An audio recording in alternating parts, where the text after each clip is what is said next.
Go. Welcome back. Episode 6 of the RNS podcast. Jamel, how you feeling? I'm feeling good over here, man.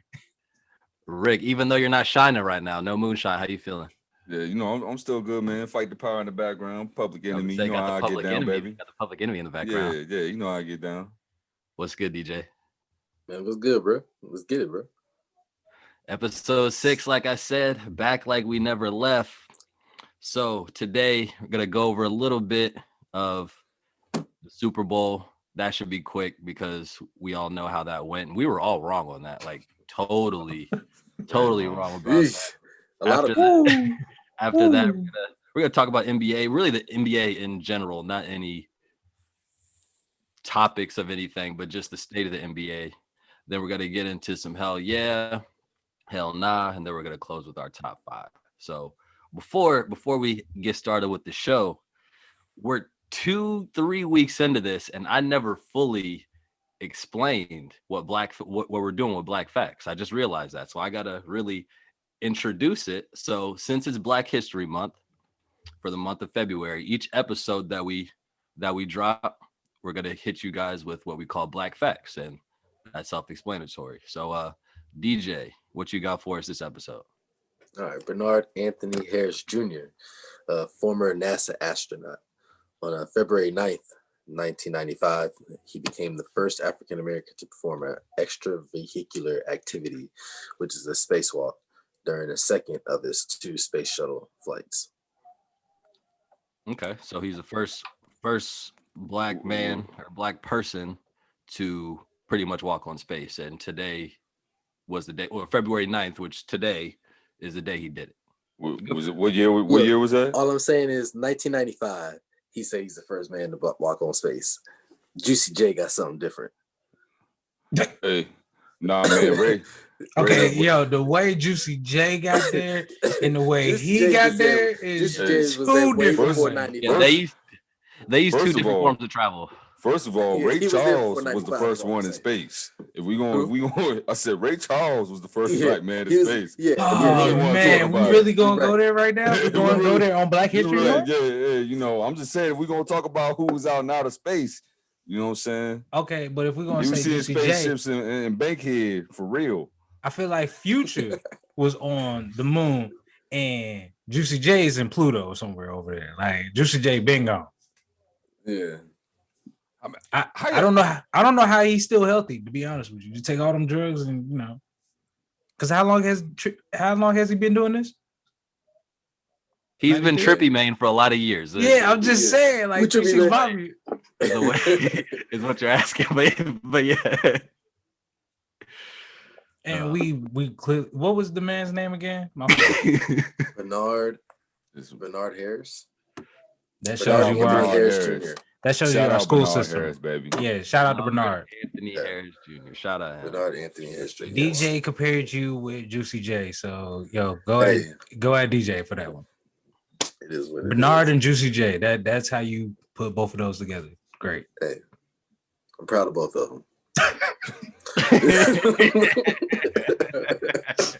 Yo, if there was like a button we could press at that moment, I'd be like, yo, stop it.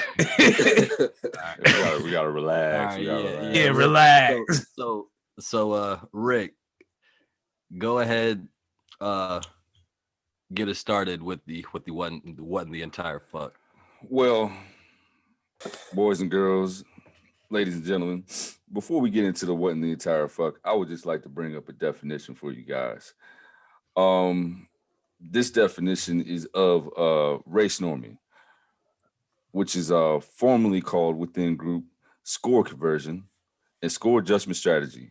Is the practice of adjusting test scores to account for the race or ethnicity of the test taker. As a bonus, let's add one more vocab word, and that's systemic racism. This is a form of racism that is embedded as normal practice within society or an organization. It can lead to such issues as discrimination in criminal justice, employment, housing, healthcare, political power, and education, among other issues. With that being said, what in the entire fuck NFL? I'm I'm saying it like that because it deserves that energy. The NFL has been avoiding paying head injury claims under the settlement agreement based on a formula for identifying qualifying diagnosis that explicitly and deliberately discriminates on the basis of race. When being evaluated for the qualifying diagnosis of neurocognitive impairment, Black former players are automatically assumed through a statistical manipulation called race norming to have started with worse cognitive functioning than white former players. As a result, if a Black former player and a white former player receive the exact same raw scores on a battery of tests designed to measure their current cognitive functioning, the Black player is presumed to have suffered less impairment, and he is therefore less likely to qualify for compensation. And just to add a little bit more, at the request of the attorneys who represent several former NFL players, a neuropsychologist who has evaluated former NFL players under the concussion settlement program recently rescored the results of cognitive tests from a group of 94 Black former players. The resulting data set was shared exclusively with ABC News. 9 tests were deemed incomplete because of missing raw scores, leaving a sample of 85 scores recorded by approximately 40 different clinicians between 2016 and 2020.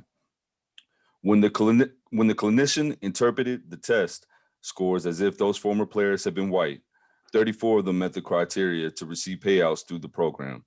When the clinician applied the recommended demographic correction to those same scores using the demographic correction, 10 of those players qualified, of those 34 that qualified previously. So I know that was a lot to digest, but with that being said, how should fans feel about this investigation that's going on for the NFL not paying these Black players? DJ, I'm gonna start with you. When I first heard this, when I first heard this, I'm playing with my daughter, and I'm like, I hear ESPN's in the background, and like they go over it real quickly, and I was like, what the fuck? Continue playing with my daughter, go back, and I go back to and I look it up, and I read it, and I'm like, what the fuck? And that's when I text you guys. I was like, do you guys hear about this shit? Like the fact that you can sit there and then on the Super Bowl, you guys see the NFL's message to like racism and all this other shit. I'm like, that's a fucking lie, because you're sitting there and you're denying former players treatment just because they're Black. Like, and it's not even hitting. Like, this is in law. It's everything. Like, it's not hidden. It's them telling you fuck you. So I don't know, man. I feel a little indifferent about the NFL. I don't know how it is in the NBA. Maybe something might come out with them. I don't know, but I don't know. It's some fucked up shit, pretty much. Jamel. How I see it is, I don't really blame the NFL too much. I blame the doctors. I blame the doctors on their viewpoints, because you shouldn't be influenced by anybody. You should be practicing what you pledge your degree to, and you said you were going to look out for the best for the patient, and you're not looking out for the best of the patient. You're letting racist bias come through and affect your biasness. If you have where 35 people are qualified, and then when you do the revalue and it drops all the way down to 10, or I messing up the numbers, but I'm just saying, to drop that much and that gradually and that quickly, that falls more on the doctors than the NFL, because the NFL can only keep getting new doctors each and every single time, or does the doctors need to really wake up and understand that they're having a racist bias towards Black athletes? Really quick, that's actually stated in the settlement, that that demographic correction. It's stated in the settlement. It was signed. And they say that the NFL says that it isn't required, but the clinicians are saying, they're coming back and saying, yeah, they didn't really put it to us that way. Like they've they submitted the players without it, and then the NFL comes back to them and like, hey, you need to apply this demographic correction because we, we not paying for this, basically. Oh, then Long I story take it short. back. I take back half of my statement. Then off of that, then Yeah, I like- blame. Then as much as we laugh, I'm definitely going to correct myself and definitely say that it falls on both parties then, because then it's definitely going to Can you fall be on the that? doctor and then it falls on the NFL. So both parties are wrong, and this is horrible for people to go through so much suffering and still have to struggle and fight for basic needs. Yeah, if that's the case, and if it's not just what the lawsuit is, but if that's actually the case, that's so unfortunate, man. Like how they can try to just manipulate the numbers and say, oh, at first this X player or former player X is qualified, but then they're gonna kind of manipulate the numbers and kind of move the goalpost a little bit and say, oh, now never mind, we're looking at it and now the numbers are going to be a little bit different. Now all these players aren't qualified. Something's fishy there. And just to piggyback off of DJ's point about saying maybe the NBA will come out with this. Well, they don't have to, because they don't have to deal with CTE as much as the NFL. Mhm. So that's really going to be not an issue with the NBA. True. I didn't even think about that. But another part to your point about the NFL and they're acting like they end racism is their ways of trying to end racism is just putting end racism on the end zone. Look, And having a commercial, hey guys, let's end racism. Like that's you know who the NFL is? The person who says, "Yeah, I have 3 black friends." That's who the NFL is. I mean, So pretty so- much. So what I want to know is, go That's ahead. who I'm they sorry. are. No, Oh go no, you ahead, can Rick, finish. my You can bad. finish. You're Yeah, probably that's gonna it. say what I was gonna get to anyway, so you can finish. I'm just going to say, how is the NFL going to combat systemic racism when they are practicing it within their Right. own organization? Well, Right. we know how they're gonna combat it. They're not gonna combat it, and they're just gonna keep on trying to put out statements, but they're not gonna apply those statements with action. And that's pretty much it's an example of that. Like you say you're gonna do all this, but there's players complaining, especially I'm sure it's more than Henry and Davenport that have had these claims. I'm sure it's not just them two. I'm sure they're not the only ones that are suffering right now. There's plenty of other former black players that are suffering as well. So they're not. I mean, they're just going to do what they always. Yeah, I was gonna say is the worst part is that no matter what, the NFL they always have to keep fighting, and that's why I'm happy for players that always say I'm not happy in the system and I want to get out of here. Deshaun Watson, perfect example. Like I'm not against players trying to get their money as much as quickly as possible, because at the end of the day, the NFL is not going to take care of you when you leave. Yeah, like they brainwash you into believing in that NFL shield. It's all about the next man. But when they retire, where's the NFL? Where are they looking to help you? They have you readjusted. I mean, you see how Bill Belichick was with Tom Brady. Said all he had to say was, "Hey, I want you to stay here." He couldn't even do that. Once they see that you're used, or they feel like you're used, they've used all they can out of you. They throw you to the wayside. I get it; it's a Right. business, And but at the that go part, ahead. I didn't mean to cut you off, but I was just gonna say, and that in that standpoint, that's not even a race thing. That's just whoever you are. Once Yeah. once we're done with you, your used goods, fine. Have a nice Yeah. day. They're gonna try and they're not gonna try and do what's best for you or your family or anything. They're gonna do what's best for them and only them. And I feel like that's a lack of empathy and getting too wrapped into the company, the business, when you got people around, like day-to-day lives. When you actually care about the people, you notice that the people go even harder for you. So I feel like the NFL need to really look at themselves. I feel like the coaches need to and check their ego sometimes at the door. So and just to finish this, man, the NFL has paid out through this settlement over $800 million. I wonder how much more they would have to pay out if they didn't have this demographic correction in place. But the worst part is that they've been known about these injuries. Back in what was the movie Concussions, when they were showing how far back they actually knew about this and the NFL hit it. So I wonder how much they're hiding from the players even right now with them playing today and what serious injuries they know about. Right. Crazy, man. Crazy. Moving forward.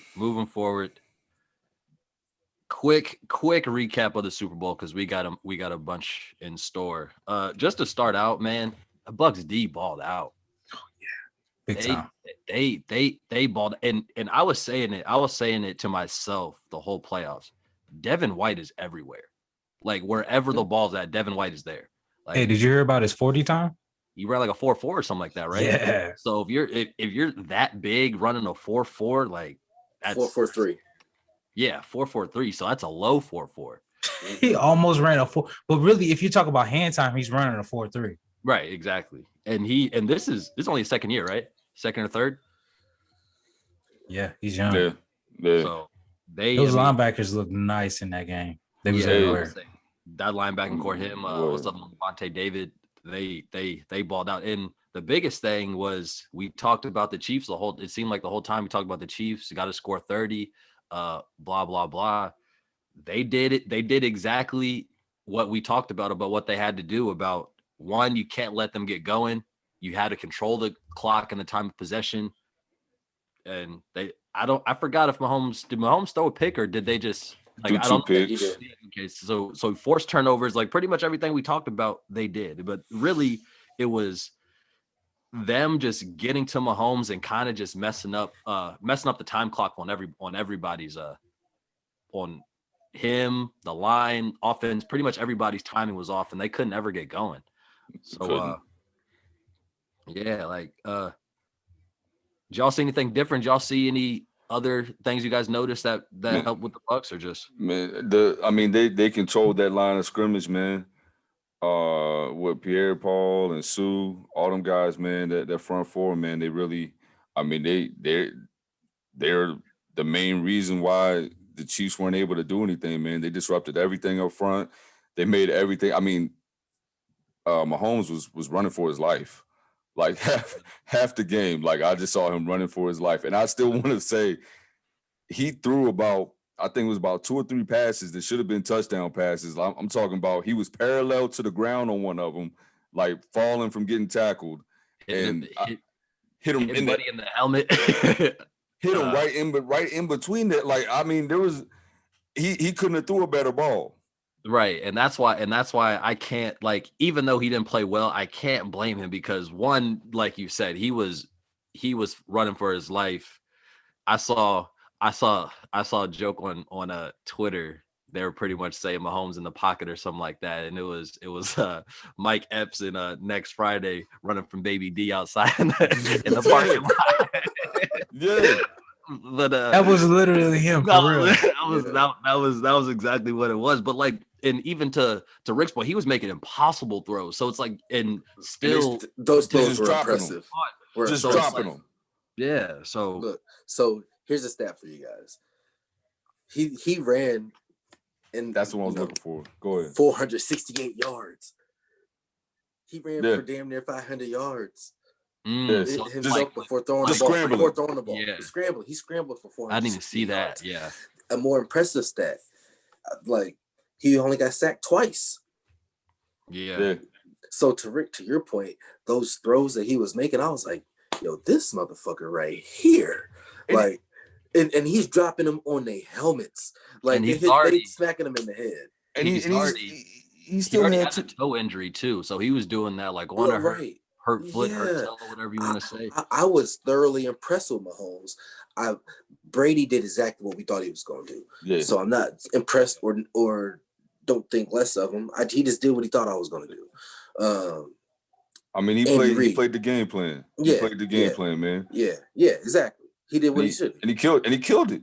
Yeah, he did exactly what he should have done. So but I'm not surprised by it. Andy Reid, what the fuck? You didn't make not a single adjustment. They ran a 5 protection formation 92% of the time. Bruh, at some point you need max protection. I understand that Travis Kelce is your biggest threat, but sometimes he got to stay in. Sometimes he got to block. Sometimes he might have to chew. Yeah. Like you might have to run double tight ends. You might have to say, fuck it. We need to put an extra back in there to say something, but no adjustments. And I thought they were cocky as hell, not to be long winded, but I thought they was cocky as hell because the first half, it seemed like the Bucks were just content with saying, hey, look, we got 14 points. We're up. We're up 2 scores. This is more than what we could have asked for against the Chiefs in the Super Bowl. But they cocky asses kept calling timeouts and challenging them. So Yeah. I don't know. I was just thoroughly unimpressed with Andy Reid. Yeah, I mean, and like I already said, man, Tom Brady, I mean, hands down the GOAT. He had everyone prepared. Fournette, I think he told him like, "Hey, just run it down their throats." He had 89 yards rushing, 16 carries. Ronald Jones, he had 12 carries for 61 yards. Like they did exactly what they were supposed to do: run the ball, control the clock, and just keep that time of possession on their side. And they did that, killed it.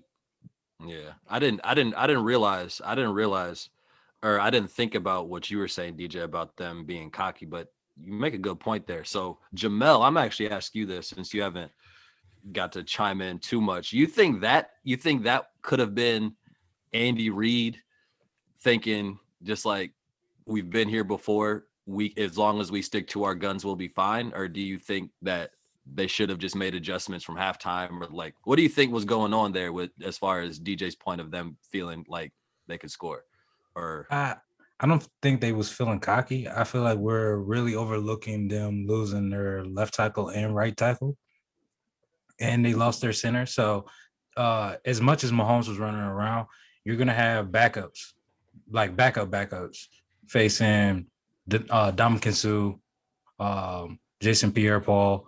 You're really facing high level talent with guys that wouldn't even touch the field for the Super Bowl or even the playoffs or even the regular season. So it's going to look a lot different. I would love to see what that team would have looked like with a full team. But yes, Andy Reid didn't make the right adjustments as a coach to really run the ball. But how can you run the ball when you don't have the offensive line or the strength to push those guys? You got some monsters up front. So they was getting manhandled regardless. I saw a couple of times where Travis Kelce was put in to make the defensive end not even be on the farthest gap out, but even farther out, just to chip them off. Where so you see offensive being limited, where the Bucks knew what they had. They was like, your offensive line is hurt.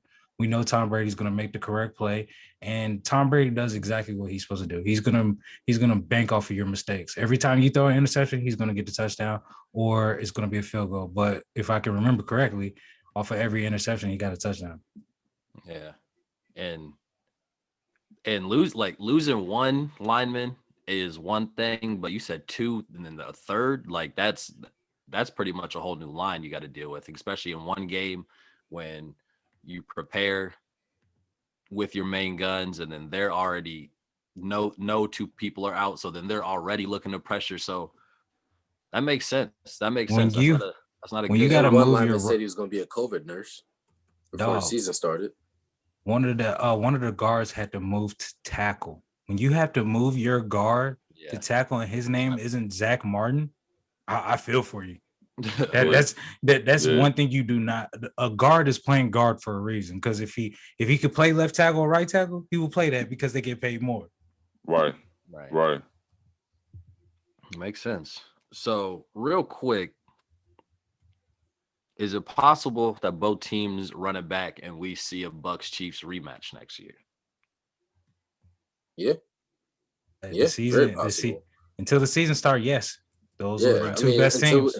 Until this quarterback carousel gets figured out, and injuries, this, that, third, but yeah.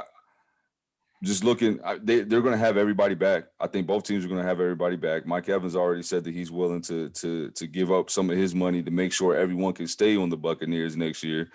So I think those two teams have the best chances of running it back as long as Tom Brady's arm doesn't fall off between now and then. Right. Yeah. It just on paper, barring injuries, it's possible. Like I still see the Chiefs as the best team in the AFC. Yeah. I think they're the best team in the AFC, and it's going to be harder for a team to take them down in the AFC than it's going to be for the Bucks or to somebody in the NFC to take down the Bucks. But the Bucks still have Tom Brady. So like when it comes down to it, we can say he's a year older, but what has that really meant in the past like 5-6 years? Like that really hasn't meant anything. So you can't count it out. Like there's gonna be other contenders, but it's possible. It's definitely possible that both of these teams run it back next year.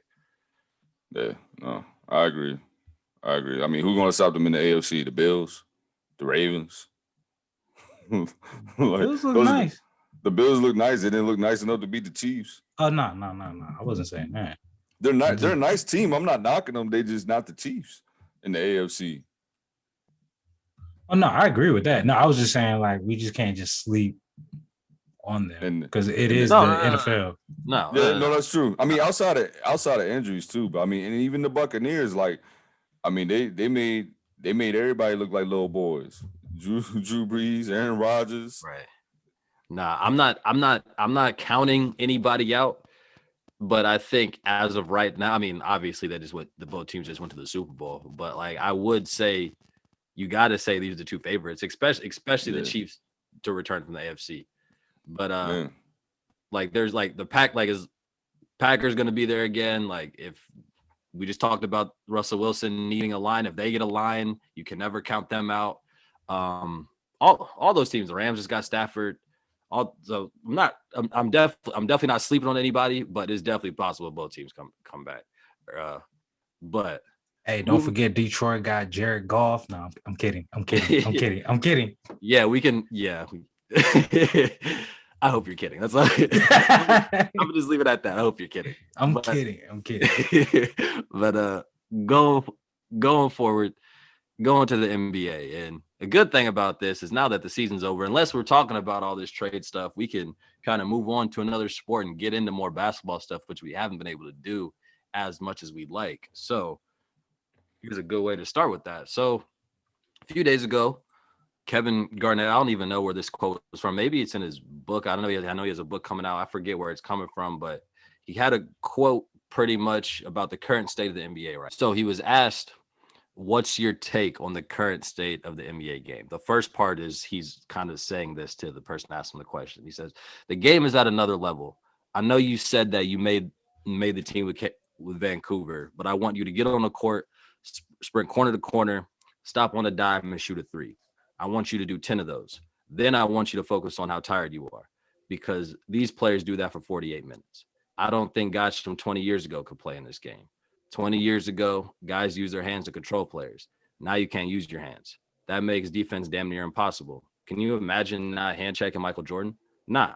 The fact that you can't touch players gives the offensive players so much flexibility. Defensive players have to take angles away and stuff like that. But if you have any creativity and ambition, you can be a great offensive player in this league. The fadeaways, one-leg runners, the one-leg balance shots, the stuff that Dirk Nowitzki brought to our game. And now I watch Joker play. It feels like he has taken that Dirkness and mixed it in with his own talent. And Steph Curry revolutionized things with being able to shoot from distance with such consistency. Klay Thompson, Dame Lillard, these guards changed the game. I don't know if even the guards from 20 or 30 years ago could play in this time right here. It's creative. It's competitive. It's saucy. You'll get dropped. Expletive, but knowing Kevin Garnett, it's two things. One of two things. An expletive will cross you over and break your ACL these days. The game is in a great place. So I'm gonna let you guys go first before I give my whole thoughts on this. The only thing is I just feel like 20 or 30 years ago is a little early.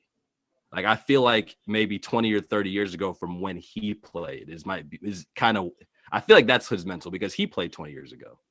But I just want to hear your guys' thoughts of this quote, and then and just also your general thoughts on the current state of the NBA. So this was from a interview with the New York Times Magazine, just to plug in where it came from. Yeah, I hope that he was talking about 20 or 30 years from the time that he played. Because if he's just talking about 20 years ago in general, he needs to be drug tested. Because there ain't no way in hell AI, Kobe, T Mac, KG, any of these players couldn't play today. I mean, if he's talking about Joker, that means Joker can't put his hands on him. So you telling me Joker's going to stop KG, a prime KG? Um, I mean, Kobe in his 20th year dropped 60 points before he left out, and that was just what 4 years ago, 4 or 5 years ago. Um, I'm not saying the NBA isn't good. I'm not saying it hasn't evolved. I'm not saying these players aren't more skilled because they definitely are, especially the bigs more so. I feel like the bigs can do a lot more. You got Joel Embiid and Boogie before all the injuries, AD. They can all step out at three. They got the Euro in their package. But I feel like that's just with the times. I mean, Chris Webber could bring the ball down, in his time, put the ball around his back, dunk it and everything. Shaq was bringing it up full court at one point when he played for the Orlando Magic. So, yeah, I don't agree with that statement if he's talking about just 20 years ago. All right, see, I see it the same but a little different. So when I see him saying like 20 years ago, I'm thinking he's saying like, okay, when I first probably when he first came into the league, which in 96, 94, 95, somewhere around there. If you think about it, I see it like this: the stars, the all-stars, they can play in any era for the most part, right? It's the seventh man. Fred fucking Jones can't play today. You know what I'm saying? But Michael Redd could. You know what I'm saying? So I think he's pretty much like John Starks. I don't know if John Starks could play today. Like he's a tweener, right? So athletic ass tweener. I mean, that's what they are. Yeah. Go ahead. I'm sorry. But you know what I'm saying? Like I don't know if he's necessarily talking about stars. Stars and great players in every era can play pretty much every era. I don't know about them 50s and 60s players, but 70s, 80s, 90s, 80s, 90s, they could probably play in any era. And Jordan's dropping 45 in today's game minimum. Kobe right behind. Huh? I said, and Kobe right behind him. Yeah. Jordan's 45 a game minimum today. When you can't touch nobody, oh my God. T-Mac and AI. When you can't touch them dudes, oh my God. So I say he need to be drug tested. He needs to be tested for drugs. He's probably smoking. So I think, like I said, like I just think he has the years. I just think he has the years down. Like off. Like pretty much to your guys' point. 20 years from now is 2000, and you guys named all the people, but like every era we talk about, there's going to be outliers. There's going to be outliers on both sides. There's going to be people that can play in whatever era that can play now. There's going to be people that play now that couldn't play in an older era. So like, I feel like as far as what the game, like I think he's saying from a general standpoint, just to kind of DJ's point, like there's going to be outliers, like I said, but not everybody is going to be able to play. Not everybody is going to have the skill. Not everybody, if they were to play, they'd have a whole different game. Like the game is just different. I think the biggest thing he's saying is just the game is different. People can play, but I think it would be maybe an era before what he's saying right now, because like for him to say guards in the 2000s couldn't play, like that's a stretch. That's a stretch. That's not a stretch. That's just wrong. Yeah, exactly. But, like I said, the all-star guards can play whenever. Baron Davis, could you imagine Baron Davis today? But the game, he's an all-star. The game now, it's I kind of hate, like, one thing I kind of hate when people say, like, talk shit about the game now, because the game is like clearly more skilled than it's ever been. Yeah. So I'm happy that he at least appreciates that. It's like it's not even a conversation how much more skilled the game is right now than it is everybody. So like when people talk about, oh, the league's soft now, all they do is shoot threes, whatever. One, that's not their fault. the guys playing now, one, they haven't been able, or they never played with those rules. This is basketball to them. They've never played physical. They never had to stop. They've never grew up playing, having to hand check and smoke cigarettes at halftime. They never had that. They never had that experience, right? They're playing free space, a lot of space on the floor. There's got to be a high pick and roll. You got to be able to shoot. You got to be able to drive and kick. You got to be able to hit threes from the corner. If you're a big nowadays, when you're taught, or back then, if you're the biggest motherfucker on the court, it didn't matter who you are. You're a center. You can be able to dribble. You can be able to shoot, but no, you're going to be on the block because that's how the game was played back then. Now, anybody is taught the same exact skills. And you want that because you want versatility. That's what the game is about. It's about length, versatility, space. And the biggest thing, which I like, what I agree about, is creativity and ambition. Like, there's so many moves now that didn't even exist 5 years ago. And I had this conversation with somebody the other day. Like, we talk about certain moves, certain step backs would be considered a travel back then, but it's not. It's just you've never seen it before, so it's new to you. It's foreign. So I agree with a lot of things he's saying, and like I said, I agree with pretty much most of it. I just think the years are off. Like, it's a more creative game. It's a faster paced game, and I think defense is played. Like, people say there's no defense. It's just different. You can't hack anybody, and you really have to take advantage of your angles. That's why 3-and-D players come at a premium now, because you got to be able to lock up. Like, you got to really be able to move your feet and throw off angles on elite scorers. So you can't just hack them, and Jordan rules them to death in the playoffs. No, you got to be able to sit and play defense. So I agree mostly with what KG said. I just think it's 20 years from maybe when he played, because KG would dominate in this era. So for him to say 20 years ago, when he was at his best 20 years ago, and 20 years ago, KG would be one of the most unstoppable players in the league right now.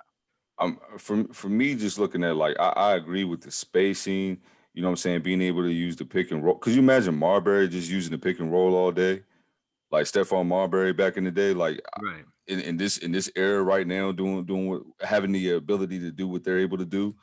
I don't know, man. And it's probably nostalgia, because I think about those early 2000s. Like, I was in middle school during that time, man, and those were like some of the best games I remember watching. I definitely agree with these players being more skilled, man, but some of those 2000 guards were, I mean, like you said, they were all time. Right. So, and like, think about it. Everybody, like, all these dudes grew up watching AI, right? Think about how much influence Nash has on the game right now. Like, he's another 2000s point guard. So, like, it's like Nash is, there's so many things that Nash brought to the game that so many people would do now. The off leg layups, going around the corner, or going across the paint just to get more spacing. Somebody flashes up, then a cut. The high screen and roll, kicking out to corner threes, the whole 6 seconds, are like, so for just like, I think it's, I don't want to take the quote, what he said, like, I take it with a grain of salt pretty much. I just feel like the years are off, but everything he said is correct, other than 20 and 30 years ago. That's the only thing I don't agree with. But the game itself, yes, it is way more evolved than it used to be. Hey, Mel, did we take the mic from you? Oh, nah, y'all straight. Oh, okay. He's taking notes. That's all. He's just jotting everything down. He's like, the pace. Look hey, like I was just letting y'all rock, because y'all was going. So I was just like, hey, next subject, or we could just keep going, because I got nothing left to say for that one. Sorry we took all the time from you then. Hey, nah, y'all good. All right, well, we're gonna start with you then for hell yeah, hell nah.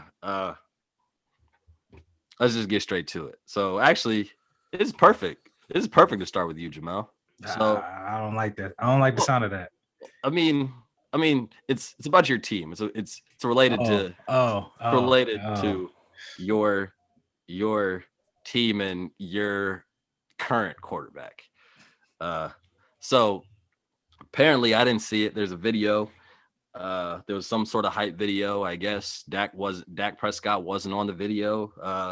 Apparently, he got caught following the team, the Washington football team or something, and then maybe he unfollowed or he got caught and changed it up or something. But are the Cowboys looking to move from Dak Prescott?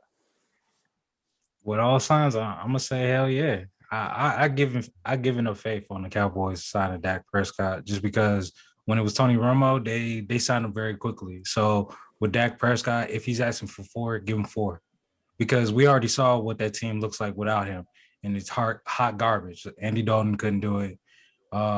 Dak Prescott was putting up amazing numbers with broken up offensive line.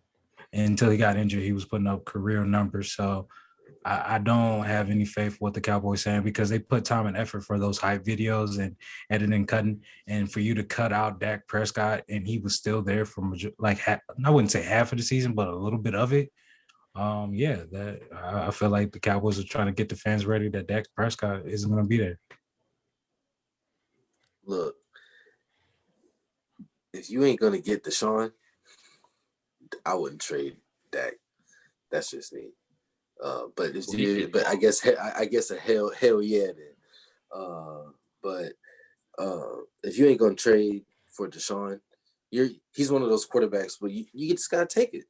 You just gotta take it. If he ain't Deshaun, you just gotta take it because there's no other quarterback on the market that you're gonna get better than Deshaun. Unless I'm mistaken, is there another one on the market? I don't know. Not as of right now. As of right now, no. So we need to consult with Sierra.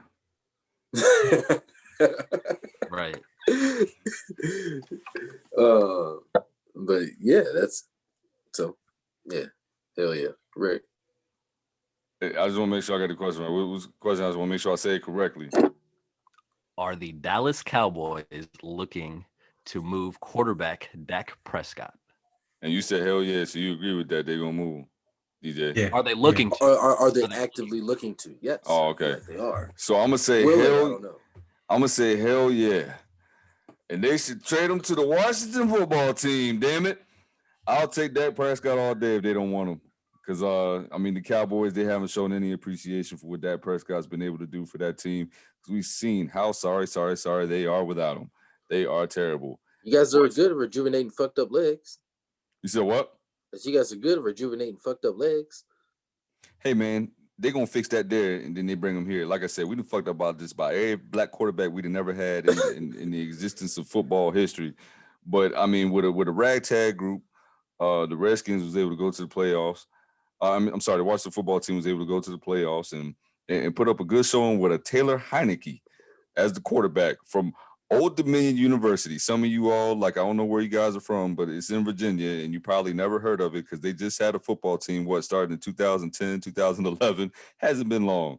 So I think Dak Prescott, if the Cowboys are looking to move him, that's where he should go. I think they're actively going to do so. So I'm going to say, hell yeah, that's what the Cowboys are going to do. Go ahead, Aaron.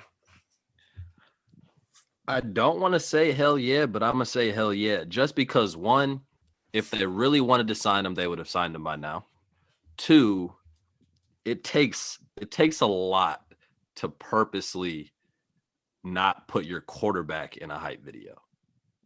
You know, like it takes a lot of energy to do that. That's you. The quarterback's the most important position in football. Like sports. I would say probably team sports. Probably team sports. So if you go to a lot of hype videos, I guarantee in the first 15 seconds you'll see the quarterback. Bro, you'll see trash quarterbacks. That's what I'm saying. No matter who the quarterback is, you will see the quarterback realistically in the first 15 seconds. So it takes a lot of energy to purposely not have anybody as good as Dak Prescott not in your video. So I bet you Jared Goff's in it. In the Detroit Lion one. Man, what's the dude, the quarterback for Jacksonville? Whoever he is, he in it. Yeah, he in it. Mustache guy. Minshew. I guarantee you. Gardner Minshew's in a Jacksonville hype video. I can guarantee you Gardner Minshew with the mullet and all. Like they probably hyping it up. One in the video. Yeah, I would say, but he is kind of legendary around the city though. Yeah, bro, Dak Prescott is legendary around Dallas, like to I live can't out here. tell. Hey, for the owners, but I'm about to say I can't tell. hey, at the same time, like I've given up on the Cowboys. The Cowboys don't want to win, bro. Jerry doesn't want to win. He want to So, make money. keeping it in the NFC East, ironically. So we know they say Carson Wentz trade could happen this week, or as early as this week. Reportedly, they want a Stafford-esque deal in whatever they get return for Carson Wentz. Are they tripping? Hell yeah, they tripping, but they gonna get it because somebody's dumb enough to fucking do it. So yeah. 2, what was the point of getting rid of Doug Peterson if you're gonna trade Carson Wentz? Like, as an organization, what are they doing? Because in my estimation, Doug Peterson's a good quarterback. He just couldn't win with this sorry fucker. Good coach. Because he won with the sorrier fucker, but he couldn't win with this one. So with everybody else, he's winning. Was he sorrier though?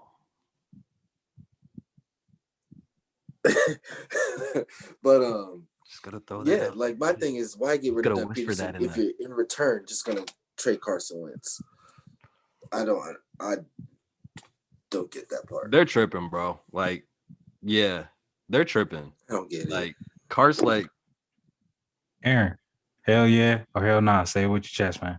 no, they're tripping. Like hell yeah, they're tripping. Oh, all right. They're tripping. I'll say it. I'll gladly say it with my chest. They're tripping. That's my answer. They're tripping. That's it. No punchline. They're tripping. Like it's that simple. Okay. Well, I agree. They are tripping. And I don't believe anything the Eagles are saying. I feel like the Eagles are putting it out there. I feel like they want something crazy out there. They got to be putting that in the air just to try and get some. Try to get the fish for it, because Carson Wentz, like he's shown that he is broken. You can't say, oh, that one season he almost was in consideration for MVP. He got hurt. He's hurt, or he just can't get it done. So if I'm going to take that huge contract, I'm only giving you a 1 first-round pick and a 3rd, and that's it. Maybe a 4th. Yeah, so I'm gonna go ahead and say, hell yeah, they big tripping. They went to KG's house and they all smoking the same thing. Cause ain't no way in hell, you getting all that for a player that we haven't seen be great since 2017, 2018. For 14 games or however many games it was. Yeah, because he was injured every other year. So hey Rick, you saying they linked up with Uncle Snoop? Oh yeah, they linked up with someone. I'm not gonna say his name, but he used to play for the Lakers. Whatchamacallit, all that to say, I am enjoying the implosion. Enjoying the implosion. We're not gonna say it. Leave him alone. Relax. All I'm gonna say is Stephen A. Smith has a very good soundbite to this to Rick's reference there. That's all I'm gonna say. But I am enjoying the implosion because they are in the NFC East, and just makes it easier for us, hopefully, between them and the Cowboys. Cowboys are done, and I'm a fan. Yeah. All right. I'm enjoying this. Next one. So found out some kind of interesting news. So EA Sports is bringing back NCAA football finally, after however many years they had to figure out the whole licensing and how everybody's got to get profited off of that, all that good stuff. Long story short, EA Sports NCAA is back. The game is going to be called EA Sports College Football. So it's not going to be called NCAA Football whatever year. It's going to be called EA Sports College Football. Will the new college football game instantly come back and take over for EA Sports? Will it be better than Madden is pretty much what I'm saying. From just off rip, just as soon as it comes back, will it be better than Madden? Hell nah, because EA has been trashed for a minute. Madden has been trashed for a minute. So I feel like this is going to probably be trash. Prove me wrong, but hell no. I'm going to say hell yeah, because we're stupid. Madden is trash and we buy it anyway. 2K hasn't been that great for a while. We still buy it. We're dumb Here's what- consumers and we will continue to pay for trash shit. Talk for yourself, Rick. Stop doing that. I'm gonna say hell yeah. I'm gonna say hell yeah simply for the fact that it's not gonna be hard to beat the top Madden. And there's already gonna be so much hype around it. Like when it comes that everybody's gonna be buying it. As long like all they don't even need that great of a game. All they need is It to be good as 07, man. be as good as something like that. But no, all they need is the same modes that they had in the old college football, like the dynasty mode, the road to glory. That's all they need, and it'll already be better than Madden without the gameplay. All they need is just the same modes that they had in NCAA, and it'll be a better game than Madden. Hell yeah, it's gonna take over. I don't even like college football like that, but I can't stand fucking Madden. But I did like the NCAA. Now I don't know the legal shit with this, but did they not use NCAA because if they use NCAA, they would have to pay the players. Instead, use college football, so they would not have to pay players because it's not titled NCAA. I don't know that. That was just a thought. I guess we would have to look that up to see. I don't think so. Because if you're still going to use college teams and their likeness and use their mascots, you're still going to use the players. Yeah, and stuff so like that. it's still going to come out no matter what you do. True. Unless you name all the players my player, like back in the day for NBA Live when they couldn't use Jordan. Your player 98. Oh yeah. That was fun. Yeah. Everybody knew it was Jordan. Your player Everybody 98. everybody knew Player 98. 98. Player was. 98 bust your ass. So last one. So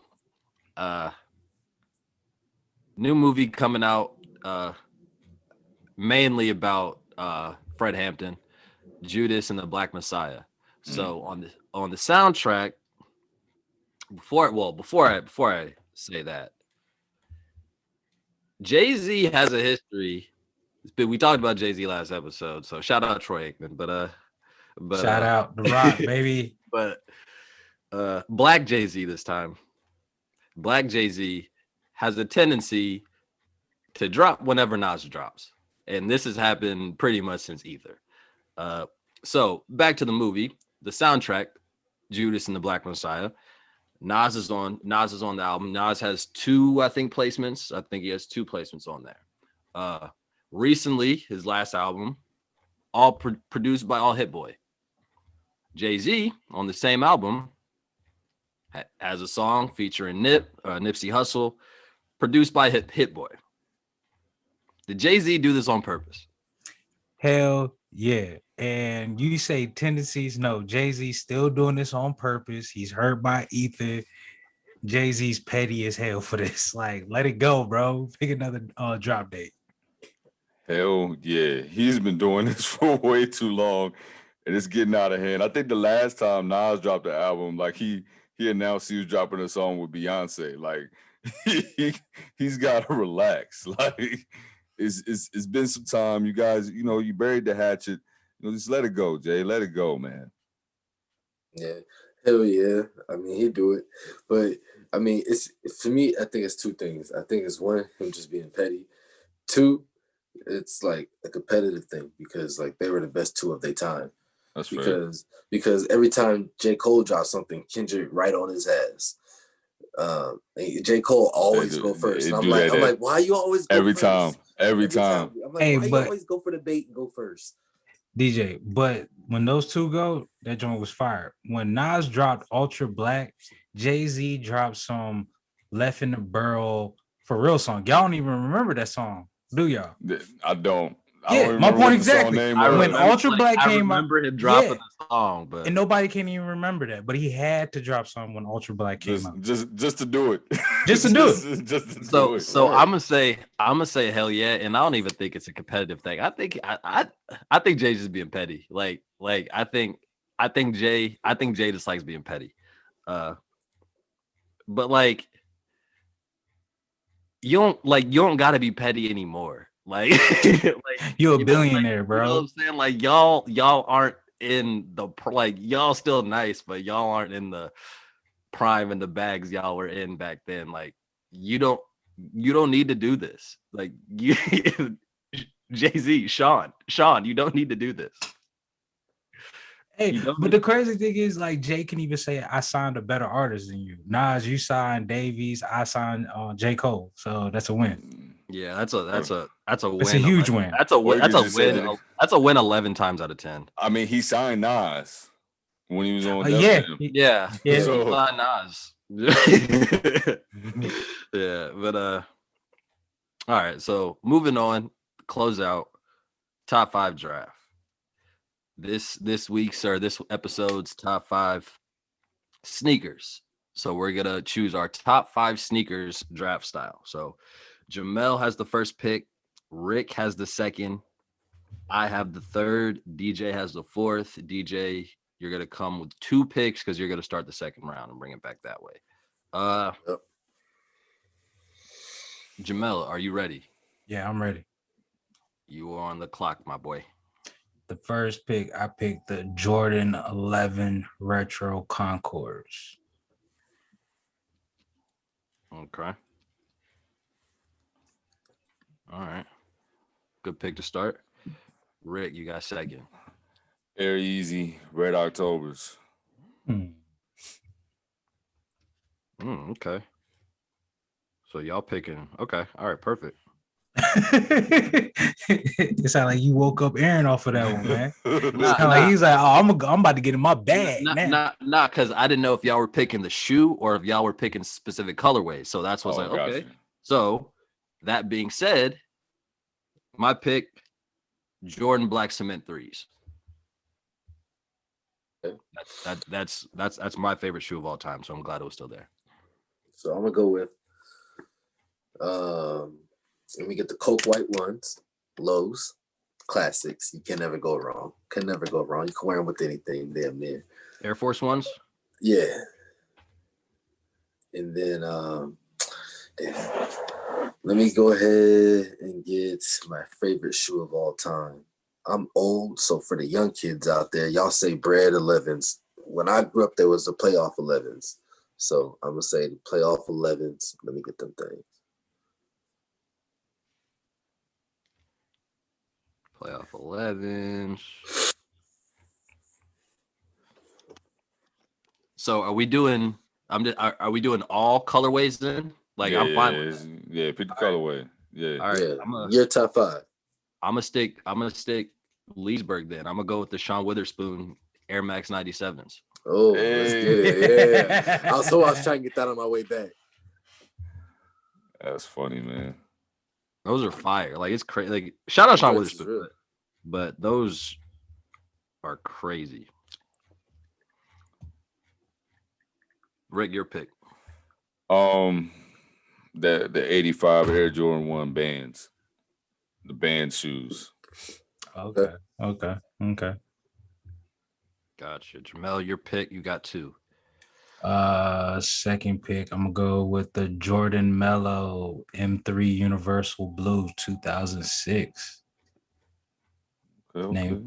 Name 2 shoes that I was never able to buy when I was younger. Broke. So say those again. The 2 picks I had so far? Yeah. The Jordan 11 Concords retros and the Mellow 3 Universal Blue 2006. Okay. And then you got another one. The next one I have the Foamposite Cool Grays.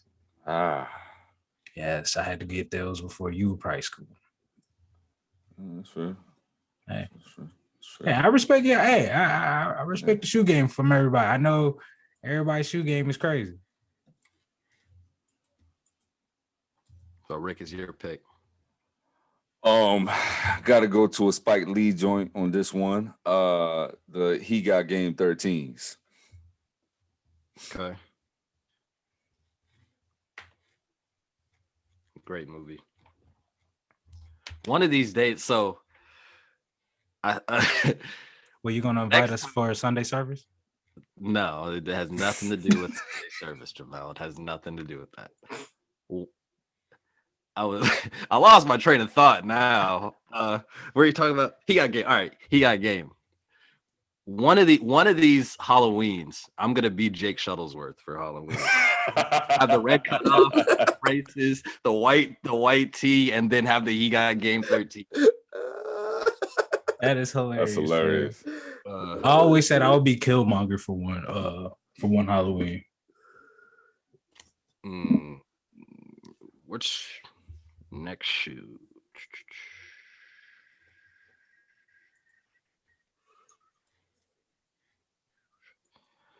It's a lot of Jordans. A lot of Jordans. So let me try to switch it up. Because I'm thinking colorway too now. Time is ticking, sir. I'm gonna go. I'm gonna get some more time to think. I'm gonna use this to think. I'm gonna go the flu games. Just to give me some time to think. The flu game Jordans. Oh, okay.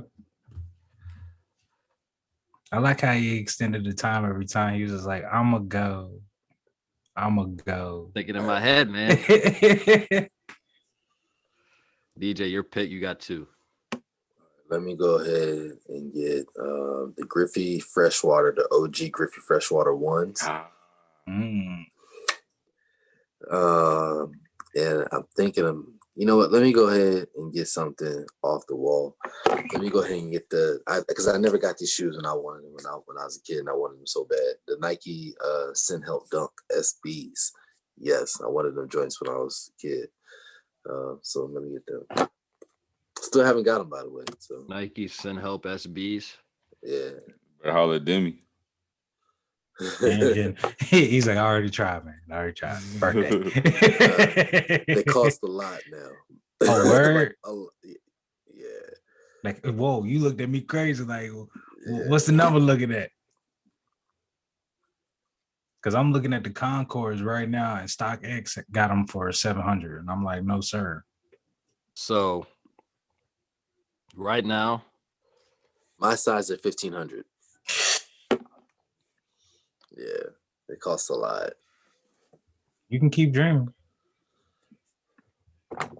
Go ahead, Aaron. Classic. Vans Old Schools. Hey. OG, yeah. Did it for the West Coast, Aaron? He's like, yo, I'm not even gonna get no do it for the West Side, cuz. Do it for the West Side. West Side, cuz. My Vans on low. Got my Vans on low. Out here, my Vans, cuz. Hey, someone gonna shoot you. Someone gonna get your ass for set tripping talking like that. No, we right. I'm gonna get here my Vans. Cuz. I feel you, CJ. I see you, CJ. But yeah, Vans skate low. DJ Rick, your pick. Man, that quick.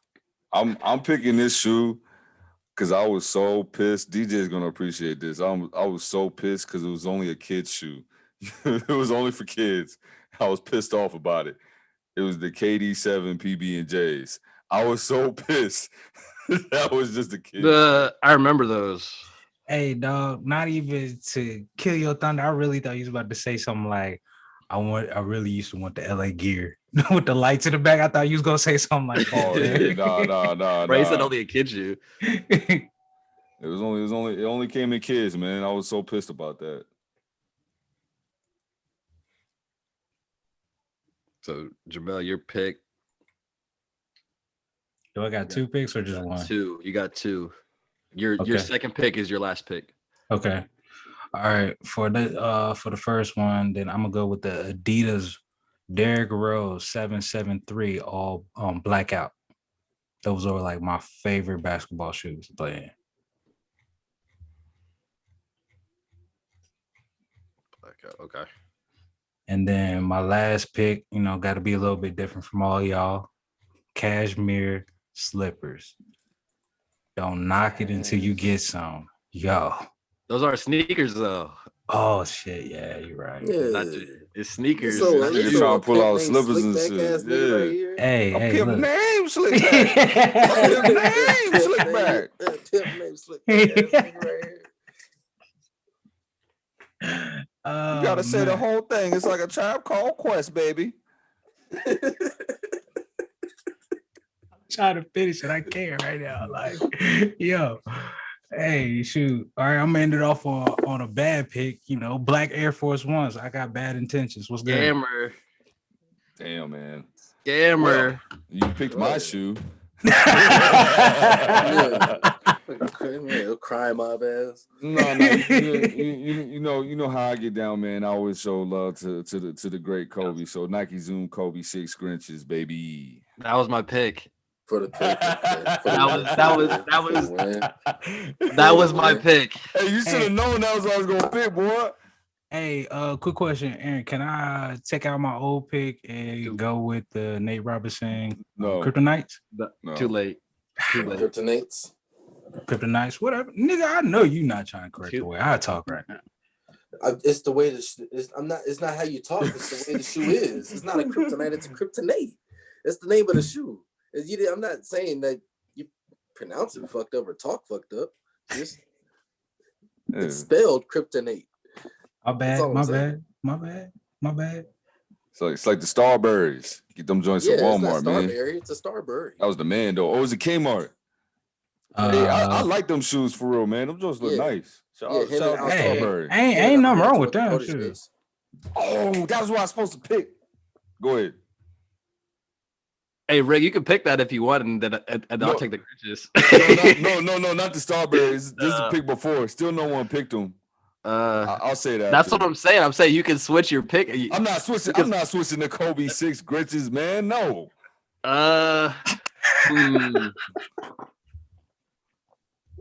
You said that with your chest, bro. Yeah, because you know how I feel about Kobe, man. I already know. Man, if anybody know you, we know. Hey, fans since day one, A1. I'm gonna go to what the Kobe 8. Okay. I'm tough. I'm surprised nobody said no Iverson.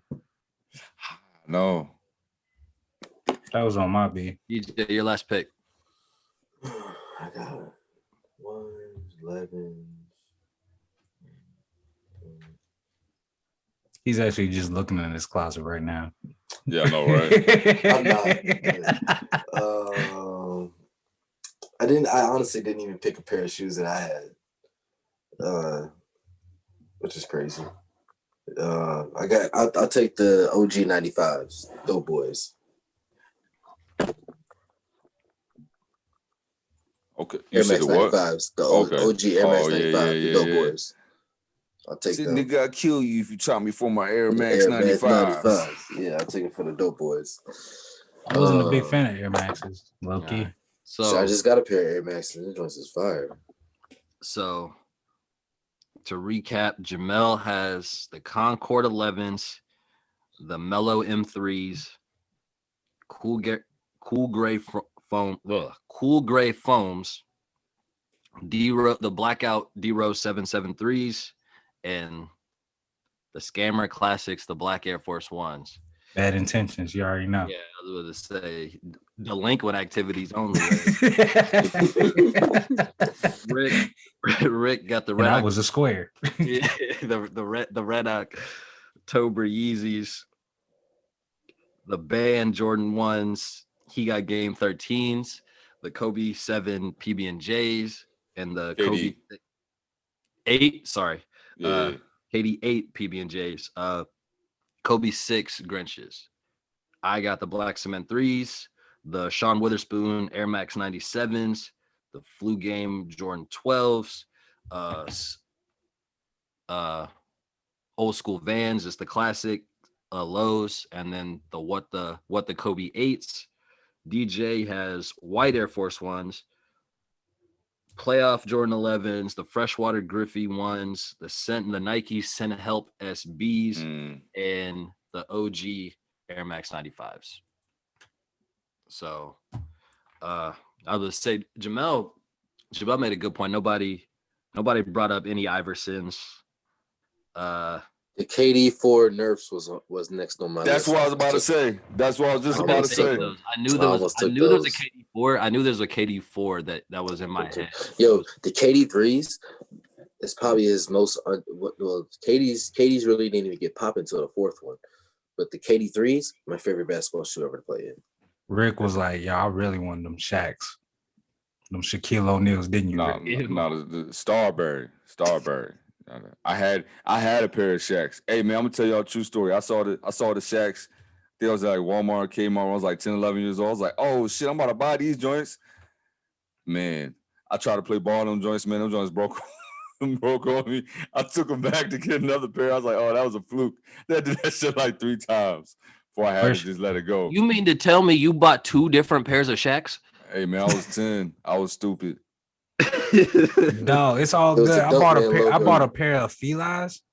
Yo, this is like back in high school.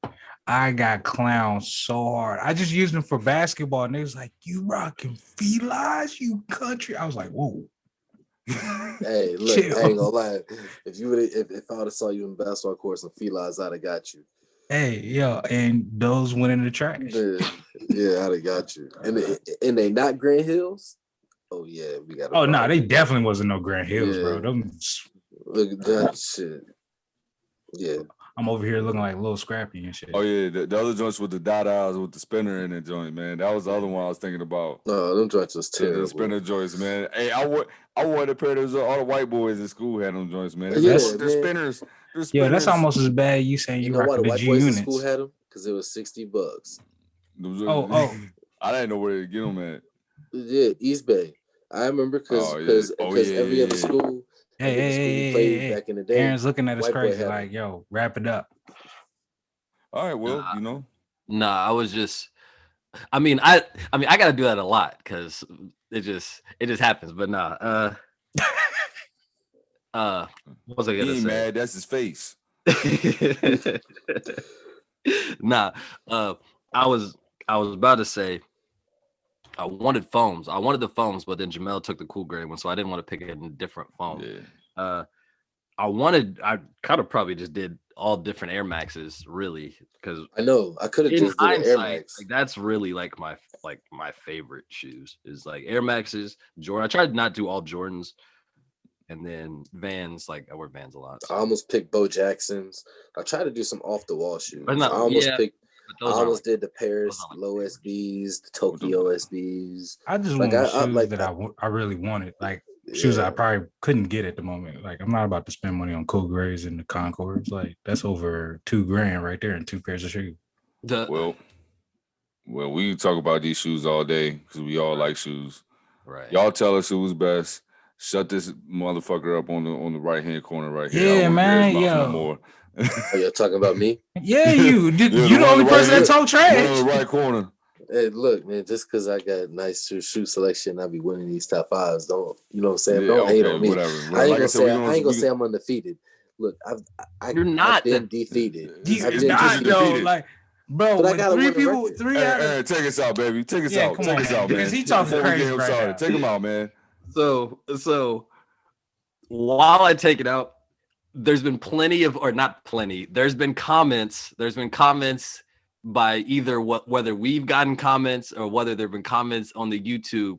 I've only heard one other person say you've won, and that was once. But yeah, and I know who that person was. right. We all know that person. We all know that. We all know that person. I wouldn't know. But well, two people then. But one of those people is DJ, so one person. But let us know which one of y'all or which one of us won the top 5. Like Rick said last week, we're going to put the poll out this week. So y'all make sure you pay attention. Let you guys be the judge. Make sure you guys are continuing to follow us. We appreciate the support. Follow us on Twitter at the RNS Podcast, Instagram, RNS.podcast. The Really Nothing Special podcast on YouTube. Make sure you're subscribing that. Same thing on Facebook. Like that shit. Share that shit. Follow that shit. Retweet that shit. Is there any other that shits I'm missing, guys? Hell nah, you got all that shit. All right, y'all. Stay tuned for episode 7 next week. Peace out. Peace. Yeah.